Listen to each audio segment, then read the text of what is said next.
All right, we're finally live. Good evening, everybody. It's Mr. New Dad. I'm John Wayne Mullins. Sorry for the 5 minute delay. I went to start and it said we're not working tonight, so I had to reboot it and get it going. So I apologize for the delay and the restart, but thanks for being here. Let's get the chat turned on so everyone can communicate.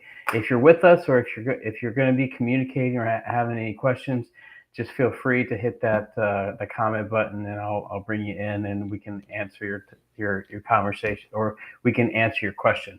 Um, what I'm talking about tonight. So it's been a few weeks of Mr. New Dad. I want to give a quick couple of updates. I am 4 weeks into my first Mr. New Dad group coaching program, and it's been everything I thought it'd be and a whole lot more. And we're going to be talking about that tonight. And I'm also going to be launching a second group in March. So if that's something that you are interested in, if you're a new dad, or if you're a dad that you've been a dad for several years and you are looking for that group or community, I'd love to have you and get you plugged in. So we're talking about overcoming that limiting belief that we all have. And this is something that I've been learning in this group. And what kind of started all of this is that as I became a dad, and as I became to explore some of the challenges of being a new dad, I would often go out to some of my friends, different men groups that I'm a part of, different masterminds that I'm a part of, and I'd ask them this question of like, hey, what's your biggest challenge right now as a new dad? Or, what are some of the books, or what are some of the things that could help me as I learn how to be a better man, a better husband, a better dad, or even be thinking about, hey, uh, this is the type of dad I want to be. What are some good things to help me? And I was always really surprised at how many dads that I asked those questions to um, really didn't have an answer. And they really, kind of had this I just learned as I went type of attitude. And I, went about it alone, and they didn't really have, many guy friends or many groups. Excuse me. And I was just like, oh, I couldn't imagine going at this role of dad and trying to be successful and trying to manage all your personal life, your business, your family, your marriage, all that, and not have a group of people that I could turn to.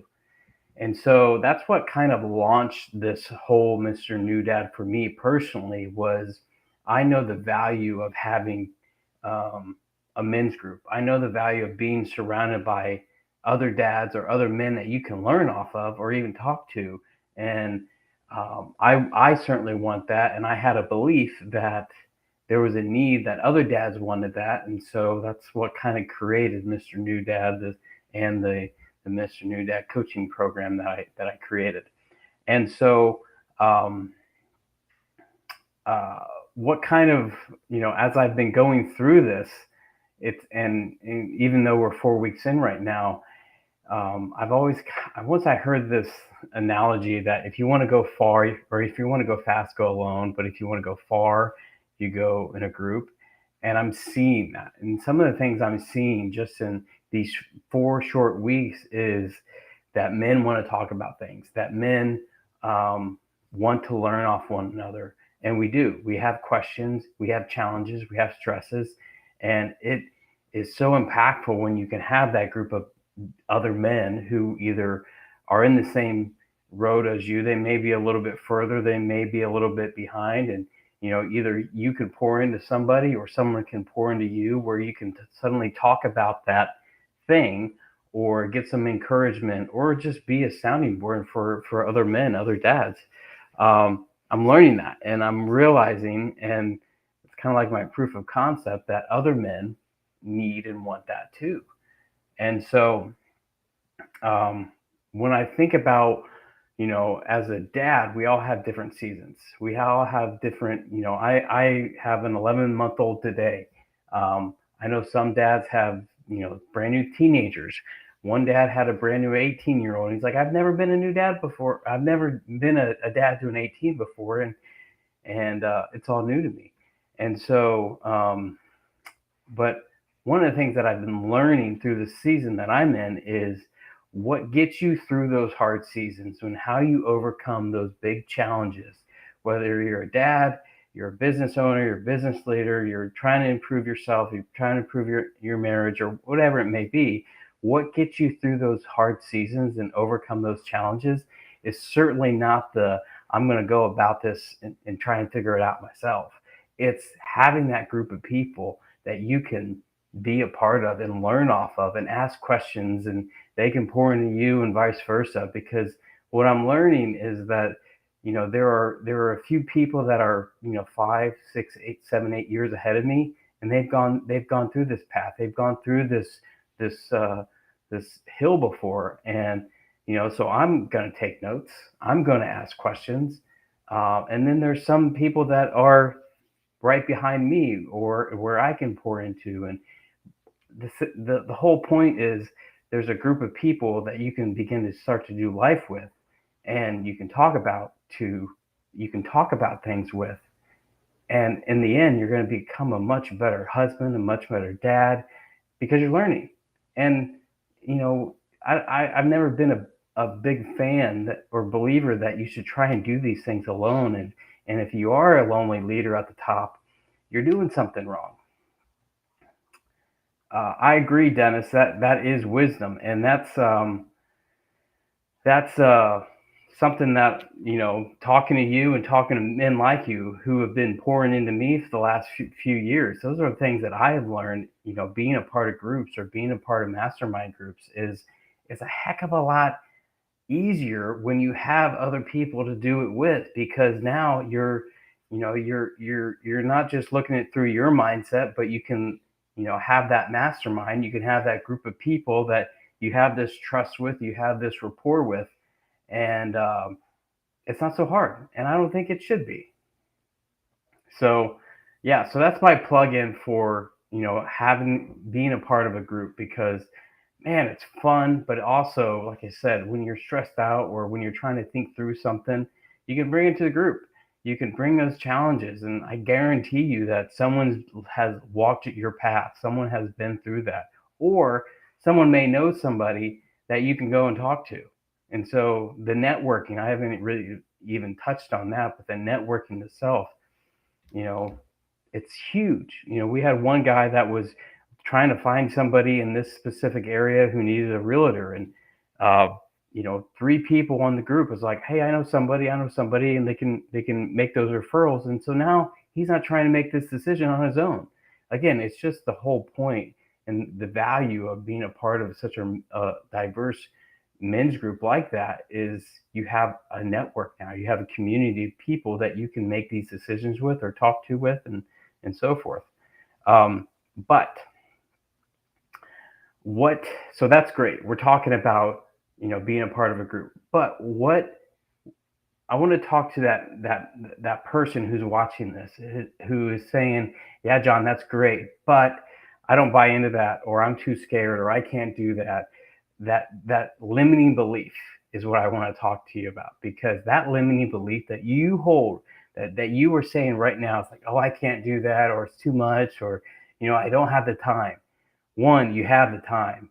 Anything you prioritize, you have the time. And once you start to see the benefit of it and what it can do to your life, you'll make the time. But that limiting belief is something that I want you to realize is holding you back from your growth. It's holding you back from becoming a better husband, and becoming a better leader, becoming a better dad, or even, learning how to become a dad, or learning how to become the dad that you aspire to be. You're not going to do these things on your own, guys. You're really not. I don't care how good you are. You're not going to do anything worthwhile on your own. You need that group of guys, a group of dads who can go along with you. So otherwise, if you continue to hide behind that fear, or or operate underneath that limiting belief, you're going to remain bound to it, and it's going to become a hard belief for you that you are just going to live under. And once you do that, you remain bound to it. And so, as I've been, we've been talking about limiting beliefs in this week's module in the group coaching course, and these are the things that are coming up to me. So I just wanted to share that with many of you who have kind of been along the journey with me of not only, for John Mullins becoming a dad, but as I've been building Mr. New Dad. So I wanted to share that with you because it's just, you learn so much about yourself and things get a whole lot clearer. The more you get to learn from others, the more you get to learn from yourself. And then, it's a cycle, and it's a cycle that you want to be on. And so, hey, Bob, thanks for joining in. We're talking about limiting beliefs and, why you shouldn't be, learn how to be a dad, or learn how to become a dad, or learn how to take on these roles by yourself. And so you and I have talked about this many, many times, and Bob's he's my coach. He's been a great friend of mine. We've worked together many, many times, and he has helped me through those seasons. And so whether you're looking for a coach, you're looking for a group, you're looking for that dad community that you can be a part of, think about this, because tomorrow is March 1st, and I'm going to be launching my second Mr. New Dad group in the next 2 weeks. So if this is something that you say, John, I need a community like that. I need men that I can learn off of. And I have this idea, or, your marriage is on the rocks, or you just had a kid and you're not really sure how you're going to step up to and be in this role. This group's for you. Give yourself that chance. You owe it to yourself, but you certainly owe it to your son or daughter, because they need your best. They need you to be that dad. I'm going to put you up on the screen, Bob. One reason I needed other inputs was knowing my dad didn't model it well for me. There's a lot of truth behind that, because as you become this dad, you are operating under the belief, under the operating system, what you were exposed to. And so if that's all you know, that's all you know, and that's how you're going to operate. But by learning from other guys, one thing that I've really picked up on is there are many different ways to skin a cat, and you can learn from other men. You can learn how to make things easier for you. That way it's not so hard. You're like, how do I do this? How do I, get through this season where you're operating under, 3 hours of sleep, and you're still trying to manage your business or get up to go to work? How do you get through those? There are things that can help you. But that only comes once you say, hey, I'm willing to make this investment myself. I'm willing to actually not buy into this belief I've been buying into, because I want other inputs from other men. So does that make sense? I sure hope it does, because it is something that I have just learned in my professional life, my personal life, in my business, is that when you have a group of people that you can do life with, man, you just open up your learning, and you just get to pour into people. People get to pour into you. You have that opportunity where you can learn about things that you don't know. And so that's what really Mr. New Dad and the coaching program is really all about. It's giving you that group where you can learn about those things and aspire to and become that dad that you aspire to be. So like I said, in the next 2 weeks, I'm looking for 6 to 8 guys that this would be a hell yes, that this would be a group you say, I want to be a part of. So hit me up, message me, comment below, and let's get you in the program. So thanks, everybody. Have a good night. Oh, also, I'm going to be doing this every Monday night at 8 o'clock Eastern. So tell your friends, tell your other dads. It's something that, last year I did 100 days of live. I'm not going to do that again, even though it was awesome. It was a lot of work, but I'm just going to do every Monday night at 8 o'clock. So if there's something you'd like to talk about, I do have a couple of interviews lined up, and I will be playing those in the next 2 weeks. So until then, have a good night, everybody. Take care.